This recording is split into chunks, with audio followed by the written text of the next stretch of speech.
ओम शांति। मैं उमंग उत्साह के पंखों से उड़ने वाली कर्मयोगी आत्मा हूँ। कर्म करते हुए बाप की याद में समाई हुई हूँ। 5/10/2022 के महावाक्य हैं। मीठे बच्चे, इस समय तुम्हारा यह जन्म हीरे समान है, क्योंकि तुम ईश्वरी संतान बने हो। स्वयं ईश्वर तुम्हें पढ़ाते हैं। तुम दूरादेशी विशाल बुद्धि बनते हो। प्रश्न है, तुम बच्चे किस पुरुषार्थ से दूरादेशी और विशाल बुद्धि बन रहे हो? उत्तर है, बाप की याद से दूरादेशी और पढ़ाई से विशाल बुद्धि बनते हो। दूरादेशी अर्थात दूर देश में रहने वाले बाप को याद करना। मन मना भव का अर्थ है दूरादेशी होना। विशाल बुद्धि अर्थात सृष्टि के आदि मध्य अंत का ज्ञान बुद्धि में हो। तुम्हें पहले दूरादेशी और फिर विशाल बुद्धि बनना है। गीत है, हमारे तीर्थ न्यारे हैं, हम धरती के सितारे हैं। बच्चों ने गीत सुना ना, हमारे तीर्थ न्यारे। हमारा तीर्थ बहुत दूर है, इसलिए बच्चों को कहा जाता दूरादेशी भाव। दूर देश में रहने वाले फिर कहते विशाल बुद्धि भाव। सबकी बुद्धि इस समय तुच्छ है। माया ने तुच्छ बुद्धि बना दिया, तो बच्चों की है दूरादेशी बुद्धि और दूर के रहने वाले की याद और विशाल बुद्धि अर्थात सारे सृष्टि के आदि मध्य अंत का ज्ञान बुद्धि में हो। और सब हैं अल्पज्ञ अर्थात अल्प बुद्धि। सिर्फ कहते परमात्मा परंतु जानते नहीं। यहाँ कोई महात्मा नहीं है, यह तो बाप आकर दूरादेशी बनाते, परंतु दूरादेशी बच्चे कम हैं। भल ज्ञान बहुत है, परंतु दूरादेशी कम है, अर्थात बाप की याद में कम रहते। बाकी साधु तो साधना करते, यथा राजा रानी तथा प्रजा सारी दुनिया इस समय पतित है। भल महात्मा नाम डाल देते, परंतु महान आत्मा कोई है नहीं। कई फिर श्री कृष्ण को महात्मा कहते, यह फिर भी राइट है, क्योंकि वहाँ श्रेष्ठाचारी दुनिया है और यह है भ्रष्टाचारी दुनिया। यथा राजा रानी तथा प्रजा, परंतु इस समय राजा कोई है नहीं, प्रजा का प्रजा पर राज्य है।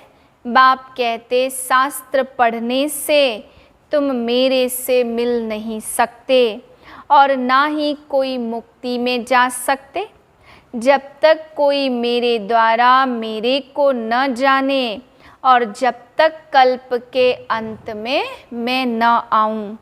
मनुष्य तो श्री कृष्ण को याद करते, वह तो इस देश का है, दूरादेशी है नहीं। तो बाप को याद करना माना दूरादेशी बनना। मन मना भव का अर्थ है दूरादेशी भाव। जो बाप को नहीं जानते तो वर्षा कैसे मिले? अगर आए नहीं तो रास्ता कैसे मिले? बड़ी समझ की बात है, साजन से बड़ा प्यार चाहिए। कहते हैं एक तू जो मिला तो सब कुछ मिला, तो एक से ही सब कुछ प्राप्ति हो जाती। ऐसे साजन से बहुत लव चाहिए, यह है बेहद की नॉलेज। विराट ड्रामा अर्थात वैरायटी, जिसमें अनेक मतभेद हैं। तभी कहते द्वैत राज्य, द्वैत या दैत्य एक ही बात है। दैत्य कहा जाता रावण को। देवता बनाने वाला एक ही बाप है। कहते हैं मनुष्य से देवता, कितनी सहज बात है। तुम हो विशाल बुद्धि, शास्त्र पढ़ने वाले को विशाल बुद्धि नहीं कहेंगे। ज्ञान अलग चीज़ है, भक्ति अलग चीज़ है। तुम जानते हो सतयुग सुख था और फिर धीरे धीरे सीढ़ी उतरनी है और चढ़ने में लगता 1 सेकंड। जंप लगाना, पतित से पावन बनने की छलांग लगाना, और उतरने में लगते 5000 वर्ष। तुम सब नंबरवार विशाल बुद्धि बने हो। यह ज्ञान अभी मिलता, सतयुग में यह ज्ञान होता नहीं है। संगम पर बाप आते, यह महिमा है एक बाप की। जबकि परमात्मा पतित पावन है तो सर्वव्यापी कैसे हो सकता। परंतु मनुष्य अल्पज्ञ बुद्धि है, कितना समझाओ समझते नहीं है। तो समझो वह ब्राह्मण कुल का ही नहीं है। जो देवता कुल का होगा वही ज्ञान को समझ ब्राह्मण बनेंगे। बाप ज्ञान का सागर है, तुम भी ज्ञान के सागर बनते। अभी देखो कितनी दुख अशांति है। बड़ों बड़ों को नींद नहीं आती, तुम बच्चों को कितनी खुशी है क्योंकि तुम बाप को जानते हो। दुनिया कहती ओ गॉड फादर, परम पिता परमात्मा, परंतु जानती नहीं है। कितने समय से भक्त भक्ति करते, याद करते आए, जानते कुछ भी नहीं। बाप अपना और अपनी रचना का परिचय खुद आकर देते, तुमको औरों को देना है। तुम जानते हो यह बाप है, कोई महात्मा नहीं है। बाबा को ख्याल आया, फॉर्म में लिखा हो तो आप किससे मिलने आए हो। तो कहेंगे महात्मा से। बोलो महात्मा तो यह है नहीं, नाम है ब्रह्मा कुमार कुमारियाँ, तो इनका बाप प्रजापिता ब्रह्मा होगा। तो महात्मा कैसे हुआ। आरग्यू करने वाले अच्छे चाहिए, बुद्धि वाला चाहिए। समझो वह लिख कर भी जाते परंतु समझते कुछ नहीं है, बिल्कुल बुद्धू हैं। शक्ल से मालूम पड़ जाता बुद्धि में ज्ञान नहीं है। शिव बाबा तो जानते अंतर्यामी है और यह बाबा तो बाहरयामी है।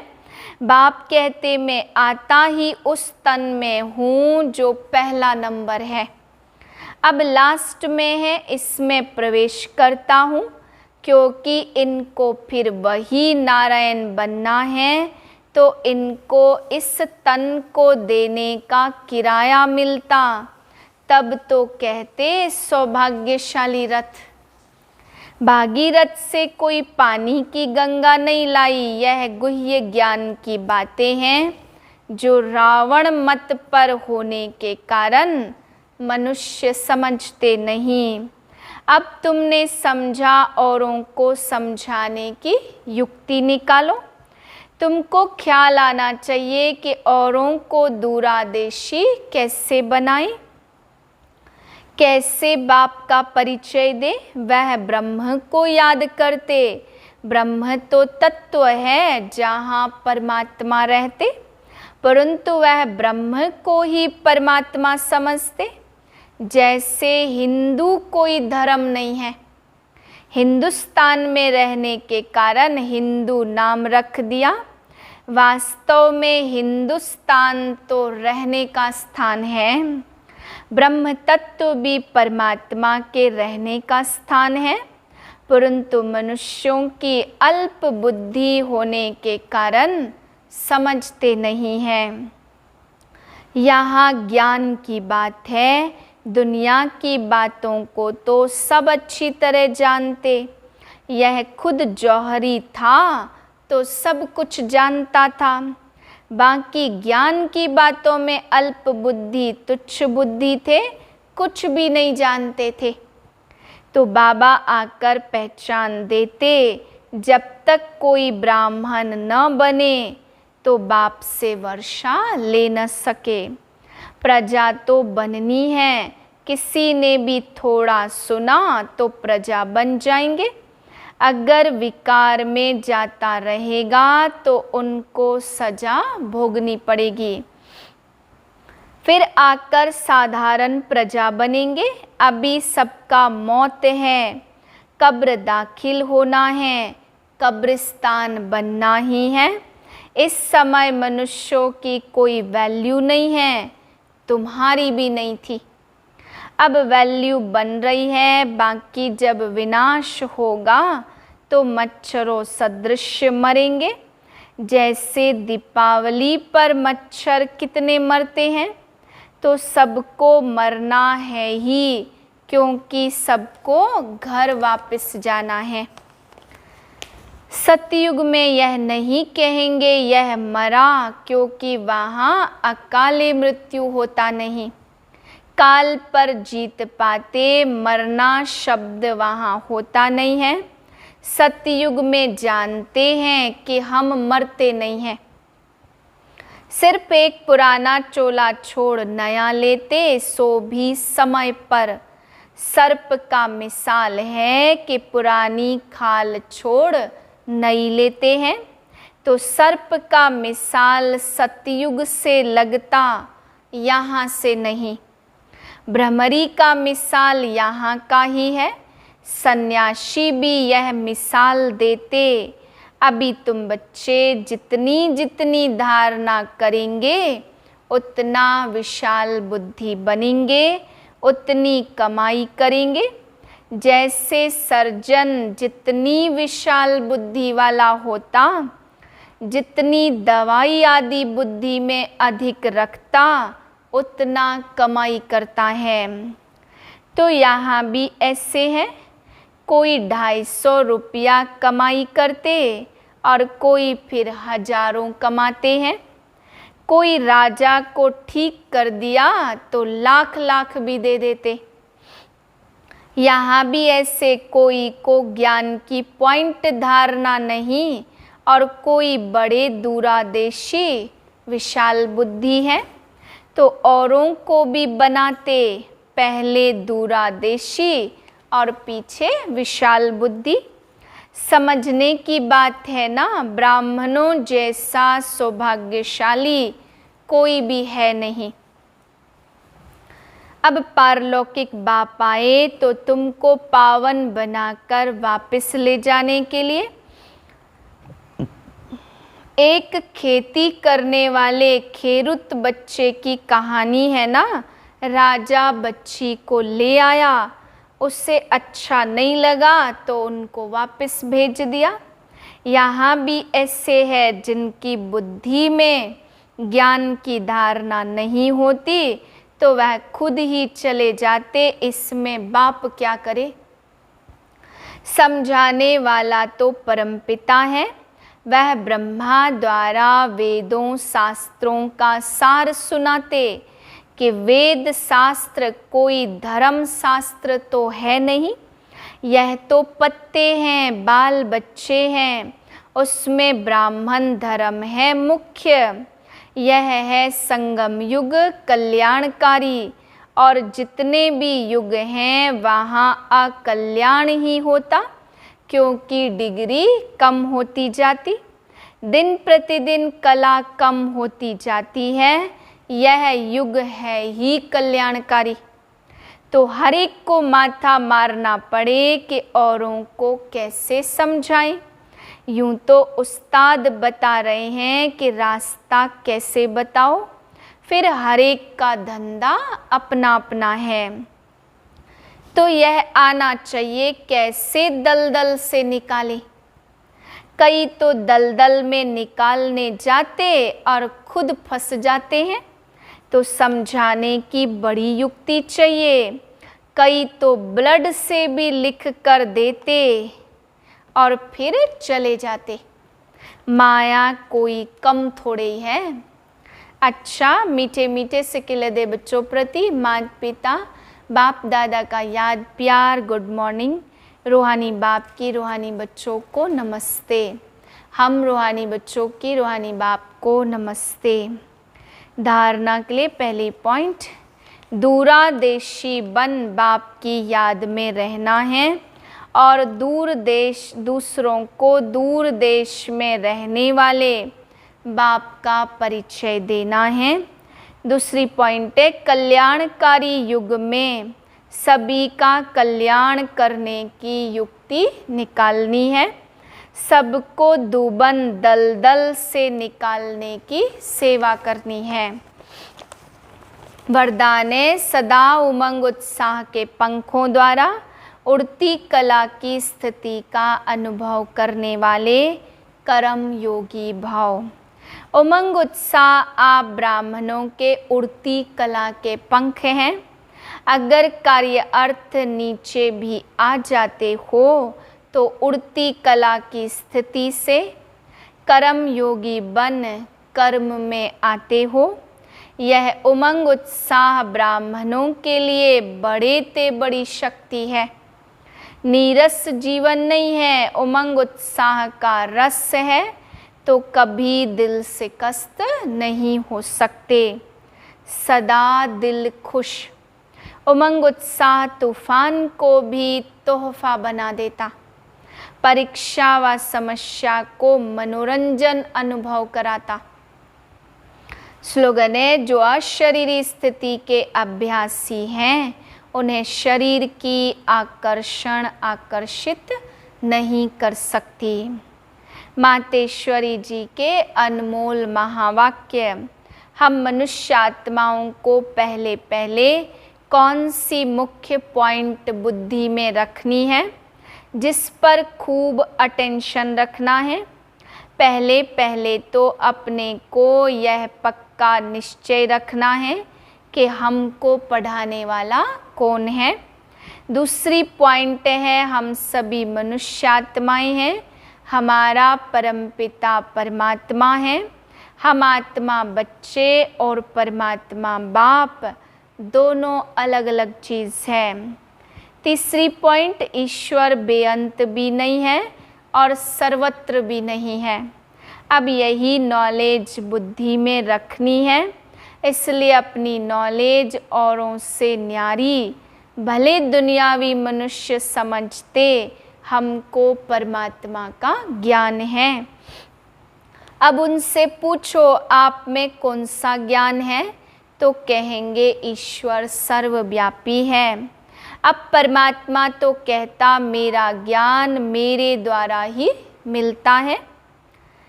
एक बैरिस्टर द्वारा बैरिस्टरी और डॉक्टर द्वारा डॉक्टरी सीखी जाती। भल वहाँ बैरिस्टर भी अनेक होते। एक बैरिस्टर से न पढ़ा तो दूसरा पढ़ाएगा। एक डॉक्टर से न पढ़ा तो दूसरा डॉक्टर पढ़ाएगा। मगर ईश्वरीय नॉलेज सिवाय एक परमात्मा के बिगर कोई भी मनुष्य आत्मा चाहे साधु संत महात्मा हो वो भी नहीं पढ़ा सकेगा। तो हम कैसे समझे कि इन्हों में परमात्मा का ज्ञान है? और चौथी पॉइंट, परमात्मा युगे युगे नहीं आता बल्कि परमात्मा कल्प कल्प एक ही बार आकर संगम युग पर कलयुग के अंत और सतयुग के आदि संगम समय पर आता है और अनेक अधर्मों का विनाश कराए एक सत धर्म की स्थापना कराता। अब लोग कैसे कहते कि परमात्मा युगे युगे आता है और ऐसे भी कहते गीता का भगवान श्री कृष्ण वो द्वापर में आया है। अब इन सभी बातों को सिद्ध करना है। गीता का भगवान श्री कृष्ण नहीं है, शिव परमात्मा है और वो भी द्वापर में नहीं आता, संगम समय पर आया है। पांचवी पॉइंट, गुरु बिगर घोर अंधियारा कैसे हुआ? वो गुरु कौन है? मनुष्य सृष्टि झार उल्टा कैसे है? और हमको 5 विकारों पर जीत कैसे पहननी है? 6वीं पॉइंट, हम वही पांडव योद्धे हैं जिनके साथ साक्षात परमात्मा है, उसी तरफ ही जीत है। और 7वीं पॉइंट, परमात्मा खुद सर्वशक्तिमान है। जिन्होंने परमात्मा का पूरा साथ लिया है उन्हों को ही परमात्मा द्वारा लाइट माइट दोनों ताज मिलते। अब यह सभी बातें बुद्धि में रखना, इसको ही ज्ञान कहा जाता। अच्छा, ओम शांति।